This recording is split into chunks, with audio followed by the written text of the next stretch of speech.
Hello everyone. మీలో చాలామంది gold schemes కట్టి గోల్డ్ పర్చేస్ చేస్తూ ఉంటారు కదా. అయితే నేనైతే క్యారెట్ లేన్లో ఒక గోల్డ్ స్కీమ్ స్టార్ట్ చేశాను. ఆ గోల్డ్ స్కీమ్ అసలు యూజ్ ఉంటుందా లేదా క్యారెట్ లేన్లో మనము పర్చేస్ చేయడం వల్ల అనేది ఈ వీడియోలో చెప్తాను. ఇక్కడ నేను నవంబర్లో నా స్కీమ్ అయితే స్టార్ట్ చేశాను.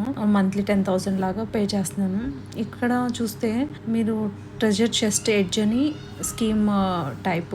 ఇక్కడ ఆల్మోస్ట్ స్టార్టింగ్ ఆఫ్ ది మంత్లో నేను 10,000 పే చేసినప్పుడు అప్పుడు గోల్డ్ రేట్ అరౌండ్ 12,969 రూపీస్ ఉండేది. అలా గోల్డ్ రేట్ పెరుగుతూ వచ్చింది. పెరిగినప్పుడు పీక్స్ వెళ్ళినప్పుడు కూడా నేను పే చేయడం వల్ల నాకు అన్ని ఇక్కడ మైనస్లో రెడ్ కలర్లో చూపిస్తుంది.